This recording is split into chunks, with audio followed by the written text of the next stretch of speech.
Kejadian dibuka dengan penciptaan, tetapi Tuhan memberi kita sesuatu yang berfungsi seperti anjung depan suci kepada Kejadian, Musa 1 dan Abraham 3. Bab-bab ini menjawab soalan besar yang dibawa oleh ramai orang secara senyap-senyap. Siapakah Tuhan? Siapa saya? Mengapa saya di sini? Apa yang Tuhan lakukan dengan anak-anaknya? Pengenalan ikutlah aku mengatakan Musa meminta Tuhan untuk memberitahunya tentang bumi ini dan penduduknya dan juga langit. Musa pukul 1.36. Musa 1 dan Abraham 3 adalah jawapan Tuhan yang jelas. Konteks sejarah penting. Musa 1 dikenali sebagai penglihatan Musa. Dalam rekod sejarah gereja, ia berkaitan dengan Jun 1830 dan digambarkan sebagai wahyu yang diterima sebelum Joseph Smith menjalankan kerja terjemahan Alkitab penuhnya. Ini membantu kami memahami mengapa Musa 1 terasa seperti prolog. Ia membingkai apa yang berikut, dan ia mengajar bahawa penciptaan tidak rawak. Ia adalah sebahagian daripada rancangan penyayang. Kemudian, beberapa tahun kemudian, Tuhan mendedahkan kitab Abraham melalui jalan sejarah yang berasingan. Pada musim panas 1835, mumia dan papirus Mesir datang ke Kirtland, Ohio, melalui seorang usahawan bernama Michael Chandler, dan Joseph Smith memulakan kerja yang berkaitan dengan kitab Abraham. Kitab Abraham telah diterbitkan di Nauvoo pada bulan Mac, Mei 1842. Jadi minggu ini bukan sahaja kajian kitab suci. Ia juga merupakan kajian pemulihan. Tuhan menunjukkan bahawa Dia boleh mendedahkan kebenaran melalui banyak saluran, mengikut masanya sendiri, untuk memberkati anak-anaknya. Soalan untuk direnungkan. Apakah soalan yang paling anda mahu Tuhan jawab tentang kehidupan anda sekarang? Apakah yang berubah apabila anda percaya Tuhan mengenali anda secara pribadi sebelum anda dilahirkan? Jika Musa 1 ialah prolog, pada pendapat anda, apakah yang Tuhan mahu anda perhatikan terlebih dahulu? Musa 1 bermula dengan pertemuan suci. Musa ditangkap dan ditunjukkan kemuliaan Tuhan. Kemudian Tuhan mengucapkan kata-kata yang melabuhkan identiti Musa. Musa dipanggil anakku. Tuhan tidak bermula dengan senarai tugas. Dia bermula dengan hubungan. Ini adalah corak syurga, kepunyaan datang sebelum memerintah. Ini penting kerana ramai di antara kita membina identiti dengan cara yang bertentangan. Kita mungkin berfikir, saya adalah apa yang saya hasilkan, atau saya adalah apa yang orang lain katakan, atau saya adalah kesilapan saya, atau saya adalah label saya. Musa 1 menentangnya. Ia mengajar bahawa kebenaran yang paling penting tentang anda bukanlah pekerjaan anda, pendapatan anda, kegagalan anda, masa lalu anda, atau bahkan hadiah rohani anda. Kebenaran yang paling penting ialah anda adalah anak Tuhan. Perhatikan masanya. Musa akan berhadapan dengan musuh. Tuhan menyediakannya dengan memberinya kejelasan tentang siapa dia dan siapa Tuhan.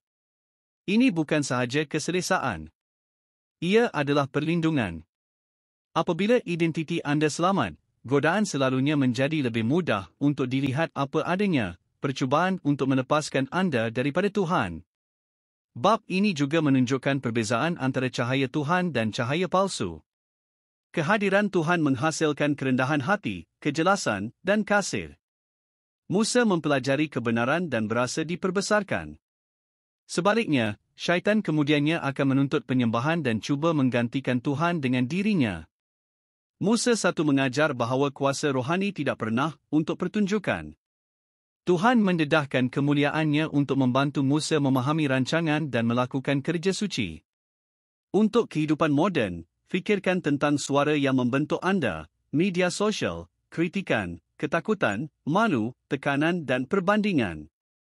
Musa 1 menjemput anda untuk meletakkan suara Tuhan di atas mereka semua.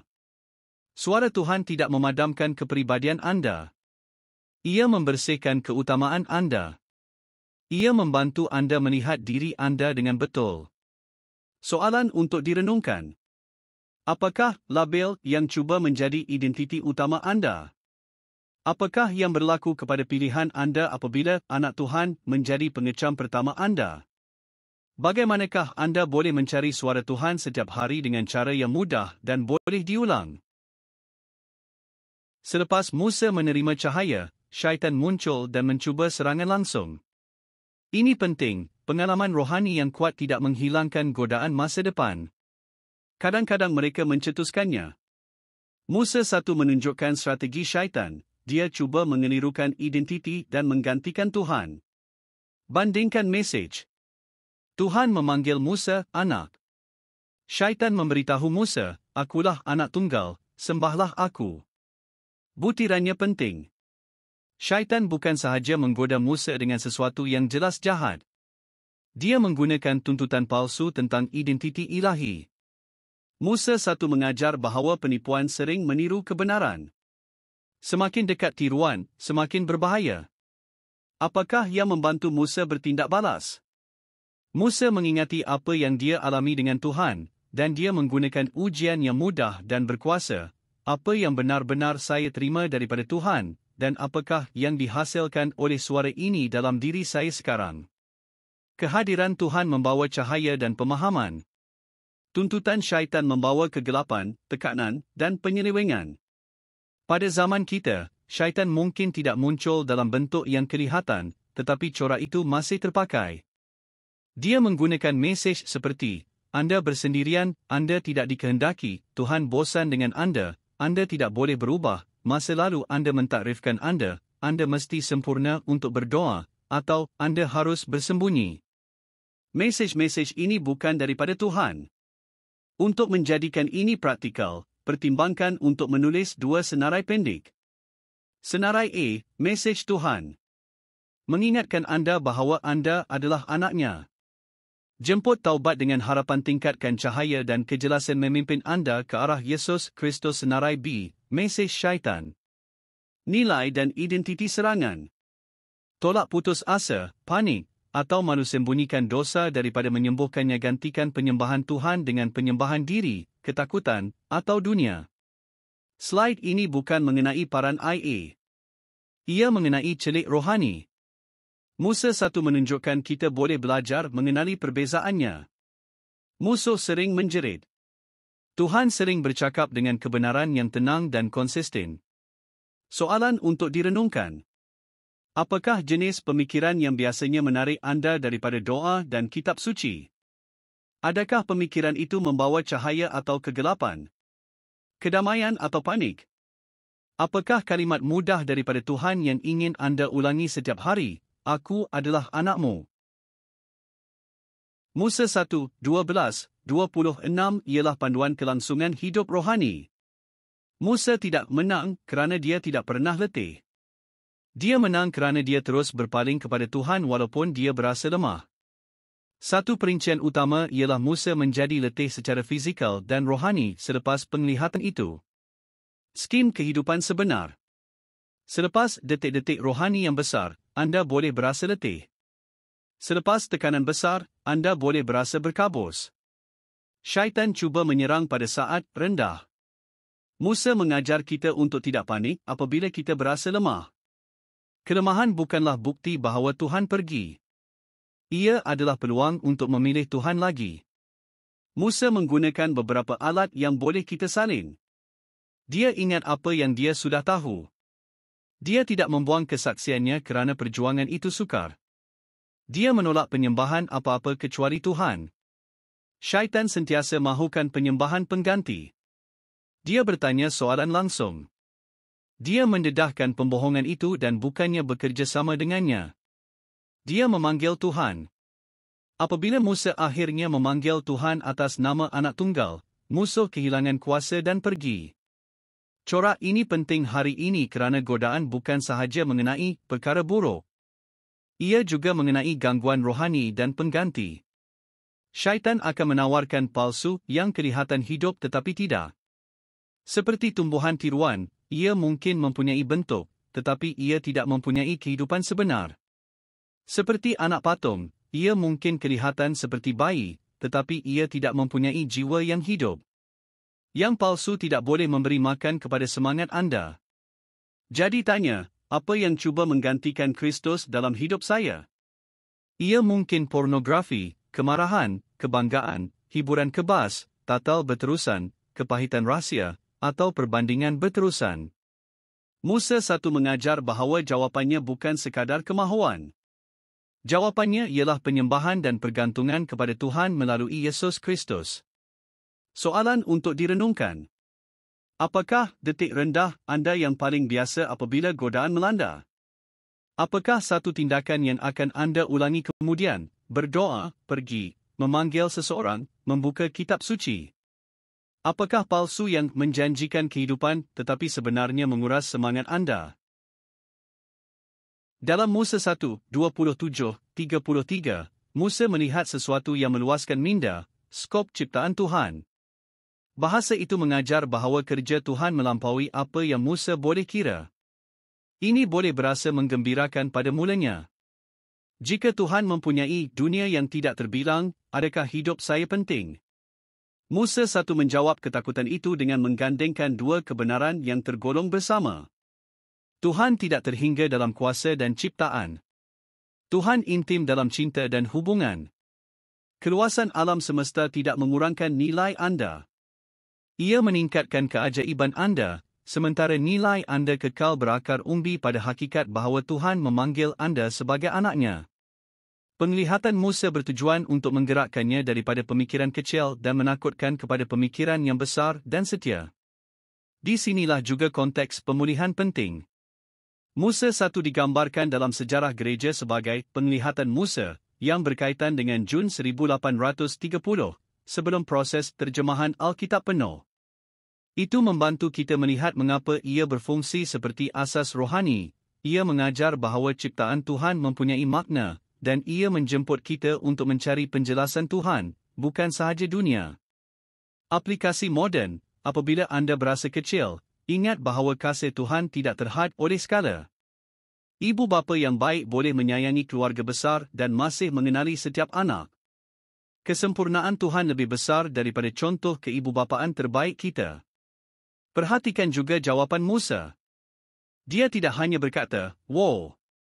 Dia bertanya, kenapa? Musa mahukan makna, bukan hanya maklumat. Itu adalah model untuk kajian kitab suci.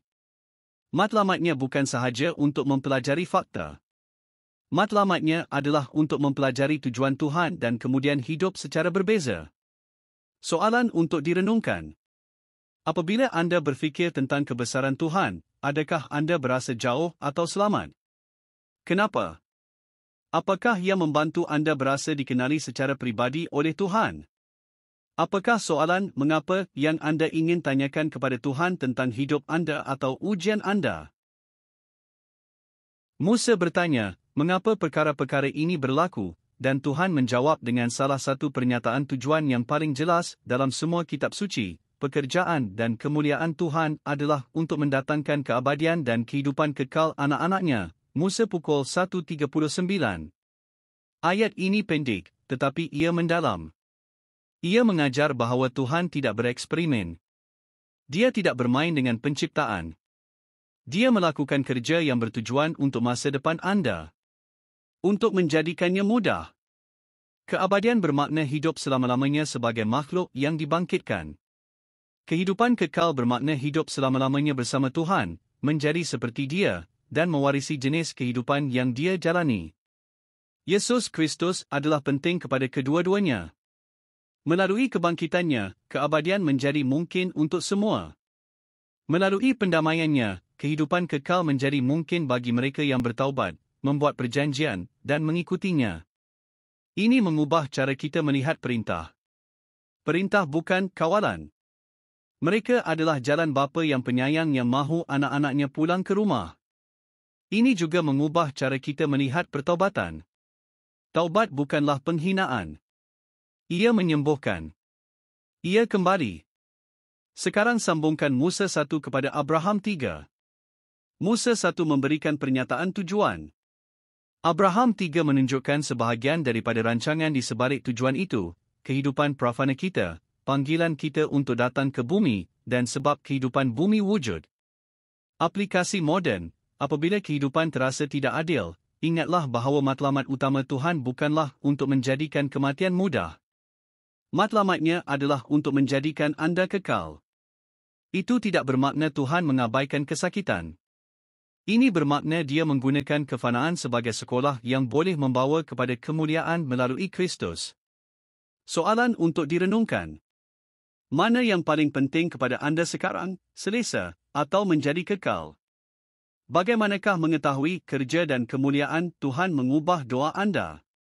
Apakah satu langkah jalan perjanjian yang boleh anda kukuhkan minggu ini? Abraham 3 ialah doktrin yang kuat, tetapi ia juga mempunyai latar sejarah yang penting. Kitab Abraham datang melalui rantaian peristiwa yang akan kelihatan luar biasa kepada orang suci awal dan masih kelihatan luar biasa hari ini. Pada musim panas tahun 1835, seorang lelaki bernama Michael Chandler tiba di Kirtland, Ohio, dengan mumia Mesir dan scroll papirus. Sekumpulan orang suci membeli artifak yang tinggal untuk gereja, dan Joseph Smith meneliti papirus itu dan memulakan kerja terjemahan yang berkaitan dengan Abraham. Kemudian, Joseph kembali kepada karya ini, dan 5 bab Abraham, dengan faksimili, telah diterbitkan di Nauvoo antara Mac dan Mei 1842. Sekarang, apakah maksud terjemahan di sini? Satu sumber sejarah gereja menjelaskan bahawa dalam terjemahan Joseph Smith yang diilhamkan, dia tidak mendakwa mengetahui bahasa-bahasa purba, dan Tuhan mendedahkan kebenaran mengikut cara bahasa mereka, supaya mereka boleh memahami. Sumber yang sama mengajar bahawa terjemahan Yusuf mengambil bentuk yang berbeza, kadang-kadang bekerja dengan rekod fizikal, dan kadang-kadang menerima ulasan yang diilhamkan dan teks yang dipulihkan. Tuhan boleh menggunakan artifak fizikal, kajian, dan wahyu bersama-sama untuk mendedahkan kitab suci. Terjemahan bukan sahaja tentang menukar perkataan daripada satu bahasa kepada bahasa lain. Dalam pengalaman Joseph Smith, terjemahan selalunya merupakan proses wahyu yang mengajar ajaran dan memulihkan kebenaran. Aplikasi moden, ramai orang takut soalan. Tetapi sejarah kitab suci boleh mengajar kemahiran yang lebih baik, bertanya soalan dengan iman, dan terus belajar. Tuhan tidak terancam oleh pencarian yang jujur. Dia menjemputnya. Soalan untuk direnungkan. Apabila anda mendengar terjemahan, adakah anda hanya memikirkan bahasa, atau juga wahyu? Bagaimanakah kesabaran Tuhan dengan pembelajaran kita menguatkan kepercayaan anda kepadanya? Apakah soalan tentang rancangan keselamatan yang anda mahu kaji minggu ini? Abraham 3, 22-28 ialah salah satu tingkap yang paling jelas ke dalam kehidupan prafana. Ia mengajar bahawa kehidupan tidak bermula semasa lahir. Ia mengajar bahawa kita wujud sebagai roh sebelum kita datang ke bumi. Satu ringkasan sejarah gereja menyatakan ini dengan jelas, sebelum datang ke bumi, individu wujud sebagai roh. Abraham melihat kecerdasan dan mengetahui bahawa di antara roh-roh ada seseorang yang seperti Tuhan. Makhluk ilahi itu ialah Yesus Kristus, yang mengetuai kerja mengatur bumi. Jadi kehidupan prafana bukan sahaja mengenai kita. Ia mengenai Kristus. Ia tertumpu pada kepimpinannya, panggilannya, dan kesediaannya untuk mencapai rancangan Bapa. Ini juga membantu kita memahami pentahbisan awal. Pentahbisan tidak sama dengan memaksa hasil. Ia adalah Tuhan yang menyediakan dan memanggil orang mengikut kebijaksanaannya, sambil masih menghormati agensi. Abraham 3 memperolehi Tuhan yang mengenali anak-anaknya secara mendalam dan yang menyediakan peluang untuk mereka berhikmat. Kemudian datang pernyataan tujuan dalam penglihatan Abraham, kami akan membuktikan mereka dengan ini. Kehidupan bumi adalah masa yang membuktikan bukan kerana Tuhan memerlukan maklumat, tetapi kerana kita memerlukan pertumbuhan. Kita belajar memilih cahaya di dunia di mana kegelapan wujud. Kita belajar untuk mengikut Yesus Kristus apabila kita tidak dapat melihat segala-galanya dengan jelas. Aplikasi moden, jika anda berasa terlambat dalam hidup, atau jika anda merasakan anda membuang tahun, Abraham 3 menawarkan harapan. Rancangan Tuhan adalah panjang. Ia bermula sebelum kelahiran dan berterusan selepas kematian. Anda tidak ditakrifkan hanya oleh satu musim. Anda dijemput untuk kembali, bertaubat, dan terus bergerak. Soalan untuk direnungkan. Apakah yang berubah apabila anda ingat bahawa anda adalah roh yang kekal, bukan hanya tubuh fana? Bagaimanakah peranan prafana Kristus meningkatkan kepercayaan anda kepadanya hari ini? Apakah yang mungkin Tuhan sediakan anda untuk lakukan yang anda tidak dapat lihat sepenuhnya? Abraham pukul 3.25 mengajar bahawa kehidupan fana termasuk ujian, kami akan membuktikannya dengan ini. Ayat ini boleh disalahartikan jika kita fikir Tuhan itu keras. Penglihatan menunjukkan sebaliknya. Tuhan sedang membina rancangan untuk mengangkat anak-anaknya. Membuktikan bukanlah penghinaan. Ia adalah persediaan untuk kegembiraan. Musa 1 dan Abraham 3 sesuai di sini. Musa menunjukkan realiti penentangan. Abraham menunjukkan tujuannya. Pembangkang bukanlah petanda rancangan itu gagal. Ini adalah bukti bahawa rancangan itu aktif. Agensi adalah pusat. Tanpa agensi, tidak ada pemuridan yang sebenar. Tiada cinta sejati. Tiada kewujudan yang sebenar. Kehidupan bumi memberi ruang untuk pilihan yang membentuk hati. Jadi bagaimana kita lulus pembuktian? Abraham 3 tidak menerangkan senarai semak. Ia menerangkan arahan, kita belajar untuk melakukan apa yang diperintahkan Tuhan. Itu termasuk iman, pertaubatan, perjanjian, dan ketahanan. Berikut ialah cara yang mudah dan moden untuk menggunakannya. Apabila anda menghadapi godaan, ingatlah Musa, berpaling kepada Tuhan, tolak palsu, dan teruskan berdoa. Apabila anda menghadapi kekeliruan, ingatlah Abraham, anda tidak rawa. Anda dikenali, disediakan, dan dijemput untuk memilih Kristus. Apabila anda menghadapi penderitaan, ingatlah janji, Tuhan boleh menambah kemuliaan, makna, dan pertumbuhan kekal kepada mereka yang tetap setia. Ini bukan penafian kesakitan. Ia adalah tujuan dalam kesakitan. Tuhan tidak selalu menghapuskan percubaan dengan segera. Tetapi Dia boleh menguduskannya.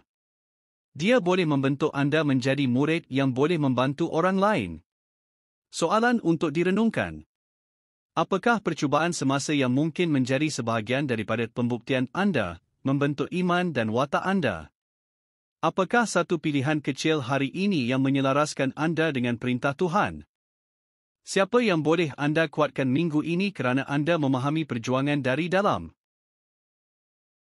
Untuk menamatkan pelajaran ini, mari kita jadikan ia praktikal sepanjang minggu. Musa 1 dan Abraham 3 ialah bab kosmik yang besar. Tetapi cara Tuhan selalunya kecil dan setiap hari.